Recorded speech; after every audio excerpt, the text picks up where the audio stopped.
بسم اللہ الرحمن الرحیم۔ حضور اکرم صلی اللہ تعالی علیہ وسلم کی حدیثوں میں فتنوں کے متعلق بہت ساری پیشن گوئیاں بتلائی گئی اور کثرت کے ساتھ فتنوں کے ورود کے سلسلے میں حضور اکرم صلی اللہ تعالی علیہ وسلم نے ارشاد فرمایا۔ لیکن جہاں حضور اکرم صلی اللہ تعالی علیہ وسلم نے فتنوں کی کثرت کے تعلق سے ہم سب لوگوں کے سامنے آگاہی دی، وہیں پر حضور اکرم صلی اللہ تعالی علیہ وسلم نے اس سے بچنے کی تدبیر اور وضاحت بھی ہمارے سامنے رکھ دی۔ وضاحت کے سلسلے میں کچھ باتوں میں سے ایک بات یہ ہے کہ جب تک ہم فتنے کو فتنہ نہ سمجھے اور یہ نہ جانے کہ فتنہ کون کون سی چیز ہے، اس وقت تک ہم فتنے سے نہیں بچ سکتے۔ لہذا قرآن و حدیث کے اندر بہت واضح الفاظ میں کچھ چیزوں کو فتنہ کہا گیا ہے، جس میں خاص طور سے ہم دیکھتے ہیں تو ہمیں مال ایک فتنے کے طور پر دکھائی دیتا ہے۔ لہذا مال کی محبت یہ ایک انسان کی فطری چیزوں کے اندر داخل کر دی گئی ہے۔ قرآن کریم نے ارشاد فرمایا، زُيِّنَ لِلنَّاسِ حُبُّ الشَّهَوَاتِ مِنَ النِّسَاءِ وَالْبَنِينَ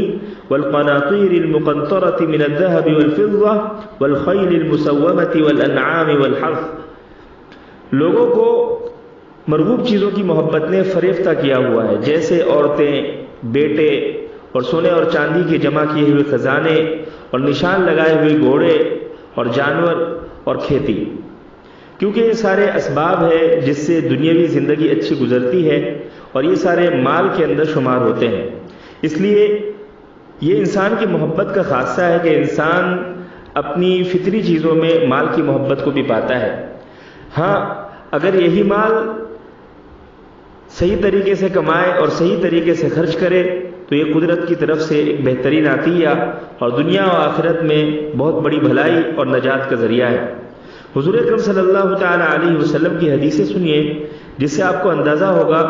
کہ ایسا مالدار جو اللہ رب العزت کے راستے میں صحیح طرح سے خرچ کرتا ہو اور مال کو صحیح طریقے سے کماتا ہو، تو ایسے شخص کے پاس مال کے آنے میں کوئی حرج نہیں اور مال ایسے شخص کے لیے فتنہ نہیں۔ جیسے حضور اکرم صلی اللہ تعالی علیہ وسلم نے فرمایا، لا بأس بالغنى لمن اتقى اللہ،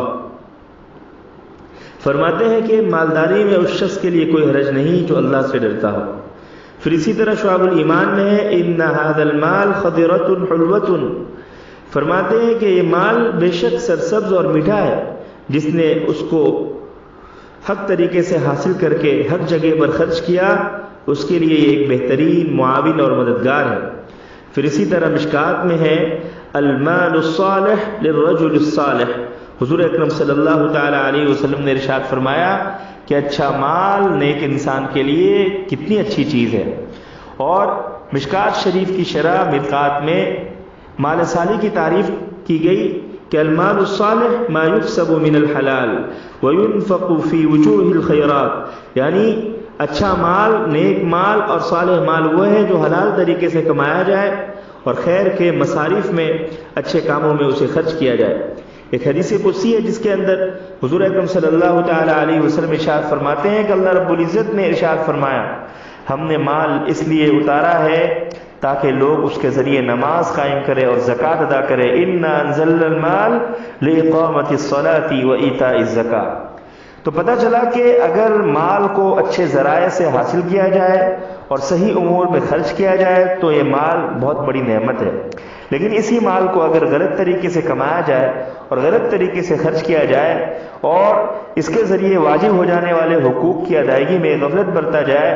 تو پھر یہ ایک عذاب بن جاتا ہے اور دنیا ہی نہیں بلکہ آخرت کو بھی برباد کر کے رکھ دیتا ہے، جیسا کہ قرآن پاک کے اندر قارون کا حشر قیامت تک کے آنے والے انسانیت کے لیے نشان عبرت ہے۔ اسی لیے مال کو فتنہ کہا،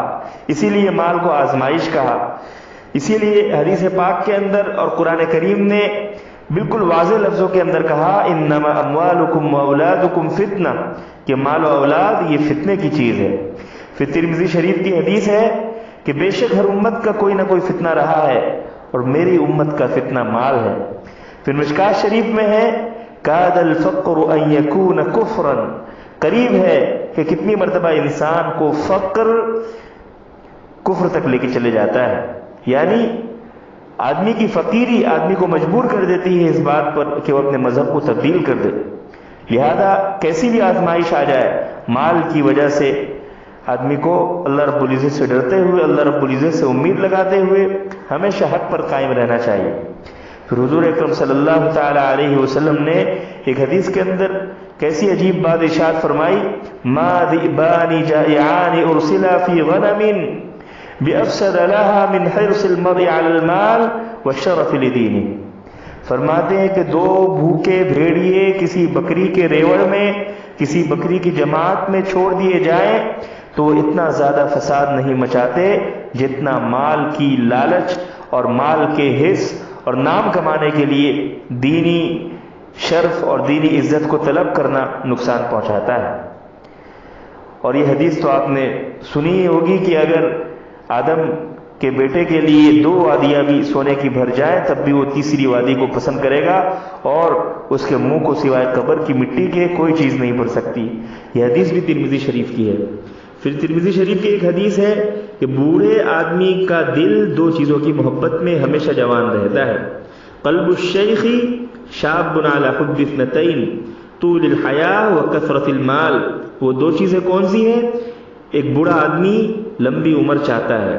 اور بوڑھا آدمی مال کی کثرت چاہتا ہے۔ لہذا پتہ یہ چلا کہ آدمی کی زندگی میں مال اگر ہے تو 2 چیزیں ضرور دیکھے۔